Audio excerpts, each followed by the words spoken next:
Olá, esse é o caso RA Importadora Canal Melancia no Despacho Aduaneiro. Se você quer aprender um pouco mais sobre o despacho aduaneiro, os procedimentos da negociação comercial internacional que vão interferir nessa operação de importação, que pode ser por conta e ordem de terceiro, encomenda ou direta, nesse caso específico a gente trabalha com operação por conta e ordem, quais são os procedimentos prévios ao despacho aduaneiro, com o início com a declaração de importação, quais são os documentos que vão ser instrutivos dessa declaração de importação, como se dá a conferência aduaneira e os canais de parametrização e o que é um canal melancia, fica com a gente que a gente vai abordar no Saber Comex de hoje um pouco mais sobre o despacho aduaneiro no canal melancia no despacho aduaneiro da RA Importadora. Eu sou Wagner Coelho, advogado especialista em direito aduaneiro, comércio exterior e logística, professor, leciono em cursos de graduação, especialização e MBAs nas áreas de importação, exportação, gestão portuária e logística. E esse é o Saber Comex, conhecimento dentro e fora da caixa, com o apoio de Guerra e Coelho Advogados e Informativo dos Portos, com o objetivo de produzir conteúdo especializado nas áreas de comércio exterior, logística e containerização de uma forma inovadora, a partir de fontes confiáveis para auxiliar na formação do seu conhecimento. No caso de hoje, ele é um método para ensino desenvolvido a partir de Harvard, na Law School e depois evoluindo para a Business School através de realidade simulada, com personagens criando um link com o leitor, né, para facilitar essa vivência e esse aprendizado. Por fim, gerando um dilema, a tomada de uma decisão que não está certa, não existe certa ou errada, mas sim devidamente fundamentada através de informações. Então, essa é a ideia do caso, problematizar e gerar justamente a apropriação desse conteúdo trabalhado.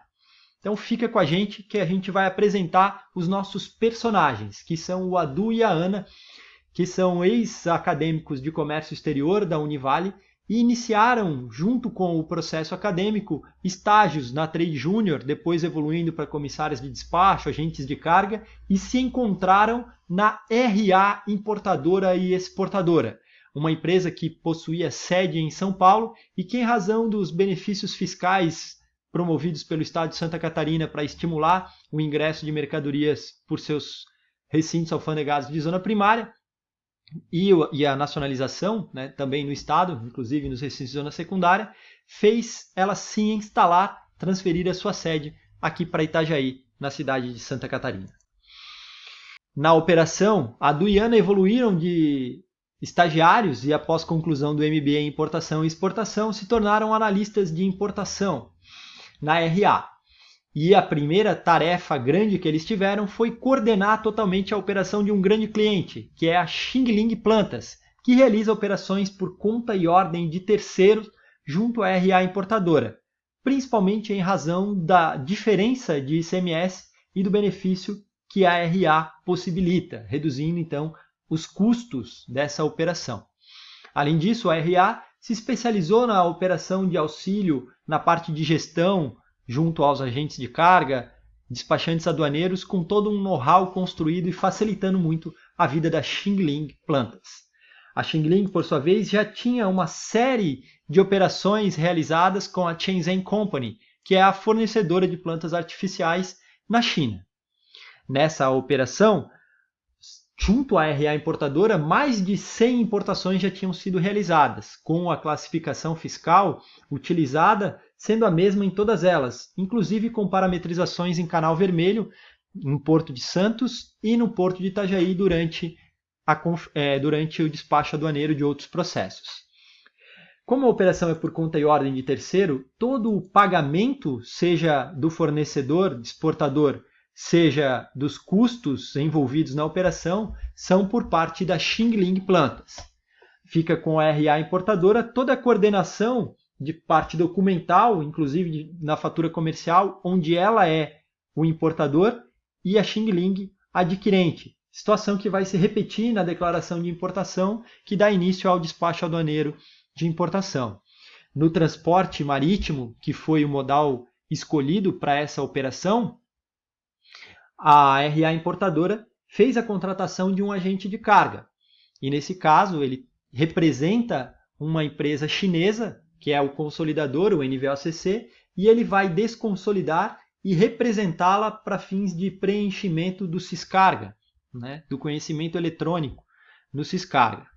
Então, o papel da RA é muito mais do que simplesmente um mero provedor de um tratamento tributário diferenciado.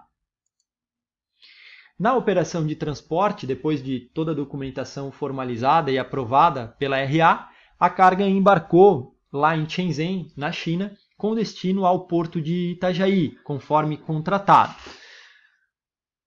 No prazo de até 48 horas antes da atracação, o representante do transportador estrangeiro ele deve realizar o preenchimento do conhecimento eletrônico no Syscarga, né? E isso é algo extremamente importante porque sem esse requisito eu não consigo registrar a declaração de importação. Mas no transcurso da operação, o armador teve um problema e não conseguiu descarregar no porto de Itajaí.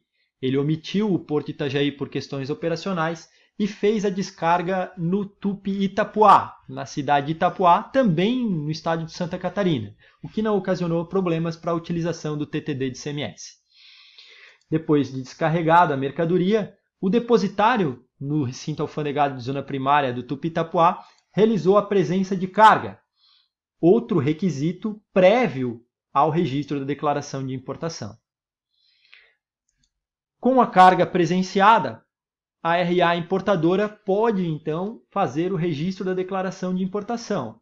Isso porque, como eu mencionei, na classificação fiscal utilizada, existia a dispensa de licenciamento, que é a regra geral no tratamento administrativo, que pode ter licenciamento automático e não automático, prévio ao embarque ou posterior ao embarque.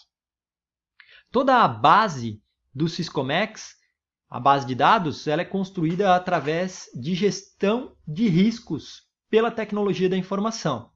É em razão disso que existe toda a questão da parametrização. Com a relação da declaração de importação e todos os documentos instrutivos devidamente separados, BL, Packing List, fatura comercial e eventual certificado de origem, dependendo da situação, não era o caso, a RA importadora promoveu o registro da DI com o pagamento dos tributos através do numerário, né, do provisionamento do numerário realizado pela Xing Ling Plantas, que é o adquirente. Fez toda a parte de vinculação, que também é algo prévio, né, ao registro, e isso dá a possibilidade, então, da parametrização nos canais de conferência verde, amarelo, vermelho ou cinza. O canal verde possibilita o desembaraço automático, enquanto no canal amarelo eu tenho uma conferência documental, né, dos documentos instrutivos à declaração de importação, que são apresentados após a distribuição desse despacho aduaneiro para um auditor da Receita Federal do Brasil. No canal vermelho existe a vistoria feita por esse auditor, documental e física. E no canal cinza, ele é parametrizado em razão de riscos vinculados a possível ilícitos com aplicação da pena de perdimento. Só que eu posso ter uma mercadoria parametrizada no canal verde e que a administração da aduana no recinto alfandegado pode modificar para um controle de vistoria documental ou para um controle de vistoria documental em física, que é popularmente denominado pelos despachantes aduaneiros de canal melancia. Ele era verde, mas depois virou vermelho quando aberto. E é isso que aconteceu justamente no caso que estava sendo gerenciado pelos nossos protagonistas, a Du e Ana. Um canal melancia. E por que aconteceu esse canal melancia? Porque toda a operação que havia sido realizada, os mais de 100 processos, tinham sido em Santos e em Itajaí. E essa operação chamou a atenção da aduana em Itapuá, porque esse produto nunca tinha sido fiscalizado naquele recinto e porque o importador e adquirente, especialmente, nunca tinham feito nenhuma operação de importação por aquele recinto. Em razão disso, existiu a necessidade de vistoria física da carga.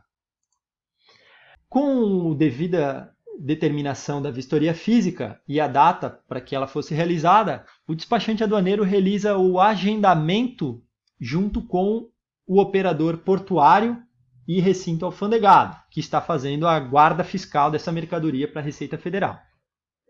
Como a carga está empilhada com vários containers, ele precisa de alguns dias para fazer essa programação e fazer o planejamento de retirada e posicionamento dessa carga no local definido pela fiscalização e pelo recinto para a realização desses controles de vistoria física.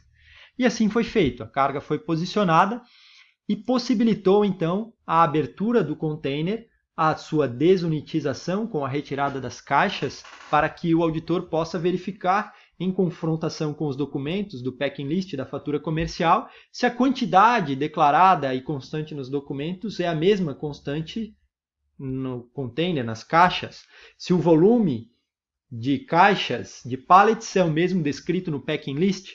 Então isso possibilita a efetiva realização desse controle aduaneiro, que segue ainda com a utilização de um scanner, do escaneamento do container. E aí, durante esse controle realizado pela aduana, o auditor da Receita Federal identificou que existia pó de madeira em algumas caixas. Como a declaração era de produtos de origem plástica, ele achou estranho e ele verificou que existiam algumas partes de madeira nessas plantas, alguns caules. E em razão disso, ele solicitou que fosse chamado o fiscal do mapa. O fiscal do mapa, da Vigiagro, chegou no suporte à autoridade aduaneira, de acordo com a precedência, a característica da precedência, e auxiliou nessa operação. Ele identificou realmente que era madeira e que havia ali a possibilidade de uma praga produzir aquele pó de madeira. Em razão disso, ele orientou e lavrou um auto de infração com relação à necessidade de reclassificação da mercadoria, porque tinha madeira e ela prescindia de uma anuência prévia do mapa. Além disso, foi determinada a fumigação do container e da mercadoria contida no mesmo. E a Receita Federal colocou exigência no Siscomex para que fosse reclassificado, pago a multa por ausência de licenciamento e também feita todo o procedimento junto ao mapa para que pudesse ser dado prosseguimento ao despacho. E aí surge o nosso dilema. O que fazer? Será que eu cumpro o que foi determinado estritamente pelo auditor da Receita Federal, pelo mapa? Será que eu consigo identificar e separar a mercadoria do que tinha de madeira? O que os nossos protagonistas devem fazer para conseguir obter essas informações e ter a melhor decisão? Ou será que eles vão realmente proceder com a reclassificação de toda a mercadoria? Ou abandonar essa mercadoria? Mas por que abandonar? Quais são os custos envolvidos para que todos esses procedimentos no controle aduaneiro sejam realizados? Qual é o preço que eu tenho no mercado de venda desse produto pela Xing Ling? Quais os impactos que isso traz para a comercial e importadora com relação a demurrage de container e armazenagem? Então, são vários fatores que devem ser analisados, que estão todos correlacionados com a legislação aduaneira e a gestão dessa operação de importação. E é justamente esse o papel do caso para ensino. Trazer de uma forma interativa e contextualizada para que fique muito mais interessante a busca por esse aprendizado. Espero que vocês tenham gostado e aqui nós encerramos o nosso Saber Comex. Fique atento que novos conteúdos vão ser gerados com o objetivo de auxiliar ainda mais, de uma forma inovadora, o seu aprendizado. Um grande abraço e até o próximo.